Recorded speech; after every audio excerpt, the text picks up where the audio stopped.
Hello students, in today's session we will discuss a simple but very conceptual problem in friction. ये problem आप में से कई लोगों को काफ़ी देर तक सोचने को मजबूर कर सकता है।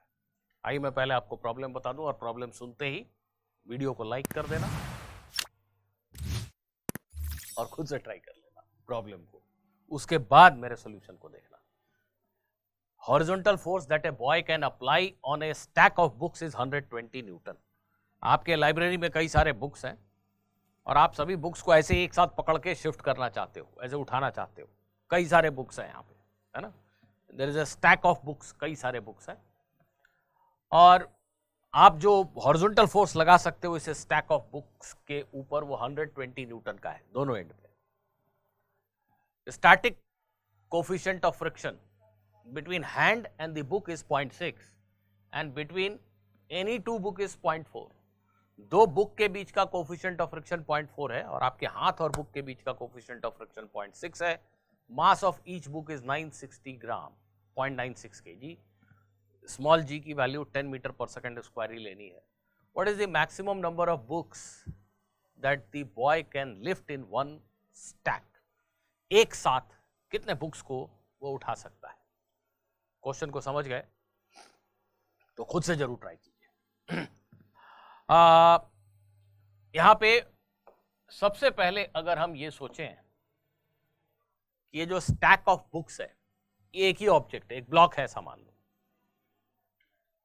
तो जो दोनों हाथ यहां पे फ्रिक्शन फोर्स अप्लाई कर रहे हैं, इस फ्रिक्शन की मैक्सिमम वैल्यू क्या हो सकती है? Mu into N.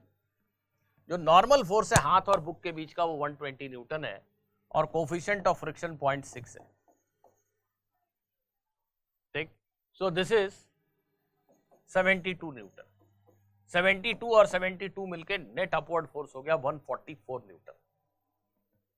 जो फ्रिक्शन फोर्स हाथ और बुक्स के बीच में हो सकता है, दोनों हाथ और बुक्स के बीच में, वो 144 न्यूटन का हो सकता है। तो अगर ये अलग अलग बुक्स नहीं होते, एक ही ऑब्जेक्ट होता, तो इसका वेट क्या हो सकता था जिसको मैं उठा पाऊं? तो वेट नेचुरली 144 न्यूटन तक हो सकता था, 72 इंटू 2। अब हर एक बुक का जो मास है वो 960.96 kg, मतलब उसका वेट 0.96 इंटू जी 10, 9.6 न्यूटन है। तो अगर मैं ऐसे कैलकुलेट करूं कि कितने नंबर ऑफ बुक्स को ये दोनों फोर्स मिलके उठा सकते हैं, तो 144 न्यूटन का फोर्स है ये दोनों मिलके और हर एक बुक का वेट 9.6 है। तो नंबर ऑफ बुक्स अगर मैं n उठा सकता हूं तो n की वैल्यू क्या होगी? आंसर है ये 15 आ जाएगा। तो अगर ऐसे बुक आपस में चिपके हुए होते हैं, ऐसा मान लो बुक्स को स्टिक कर दिया फेविकॉल से, एक मिनट, तो 15 बुक का स्टैक होने से भी मैं उठा सकता था, क्योंकि मैंने जो फोर्स लगाया 144 न्यूटन का वो 15 बुक के वेट को उठाने के लिए सक्षम है। पर क्या सच में मैं 15 बुक उठा पाऊंगा? ये डाउटफुल है, क्योंकि दो बुक्स के बीच का जो कोफिशिएंट ऑफ फ्रिक्शन है वो 0.4 है। तो अगर मैं एक सिंगल बुक को देखूं, प्लीज ध्यान दीजिए, किसी एक सिंगल बुक को देखूं, यहां बीच के किसी एक बुक को देखूं, तो इसके दोनों तरफ से जो बुक है ये भी इस पे 120 न्यूटन का ही फोर्स अप्लाई कर रहा है। किसी भी कांटेक्ट पे, किसी भी दो बुक के बीच जो कांटेक्ट फोर्स है, नॉर्मल फोर्स, वो 120 न्यूटन ही है। कोफिशिएंट ऑफ फ्रिक्शन अगर 0.4 है तो यहां जो इस पे फ्रिक्शन लग रहा है 0.4 इंटू 120, 48 न्यूटन का, और यहां पे भी 48 न्यूटन का। 96 न्यूटन का अपवर्ड फोर्स हो सकता है एक सिंगल बुक के ऊपर। मैक्सिमम फ्रिक्शन की मैक्सिमम वैल्यू बोल रहा हूं, राइट? ये तो बहुत बड़ा फोर्स है एक बुक के लिए। लेकिन अगर आप सोचो कि हमने सच में 15 बुक को ऐसे उठाया, इन 15 बुक्स में से ये जो दो साइड वाले बुक्स हैं इनको छोड़ दो, एक मिनट के लिए किनारे करो। 15 में दो कम, बीच के जो 13 बुक बच गए, 13 बुक्स, ये 13 बुक्स के बारे में जरा सोच के देखो। तो ये 13 बुक्स की जो असेंबली है, ये वाली बुक इस पे फ्रिक्शन लगा रही है कितनी? 48। और ये पहली बुक, इस पे जो फ्रिक्शन लगा रही है कितनी, 48। अगर ये 13 बुक्स की असेंबली को मैं देखूं, इन पे नेट अपवर्ड फोर्स जो बड़ा से बड़ा हो सकता है वो 96 है, 48 प्लस 48। लेकिन 13 बुक्स की असेंबली का जो वेट होगा वो 9.6 इंटू 13, ये तो वैसे ही दिख रहा है, 9.6 इंटू 10 96 होता है।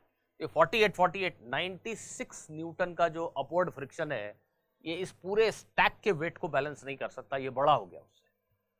तो नेचुरली अगर मैं 15 किताबों को एक साथ उठाने की कोशिश करूंगा तो ये सब किताबें एक साथ नहीं उठने वाली हैं। समझ के देखिए, अगर मैंने इन साइड के 2 बुक को छोड़ दिया और 13 बुक को, बीच के 13 बुक को इमेजिन किया, तो उन बुक्स का जो वेट है वो बड़ा है उनके किनारों पे लग रहे फ्रिक्शन के कंपैरिजन में। तो नेचुरली आप 15 बुक को तो नहीं उठा पाएंगे, बीच में से बुक्स गिर जाएंगी। अब आप सोचिए, मैं क्वेश्चन का आंसर नहीं बता रहा हूं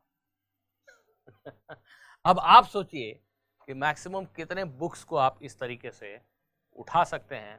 मैंने सफिशिएंट हिंट दे दिया है, आप सोचेंगे तो जरूर आंसर तक पहुंच जाएंगे।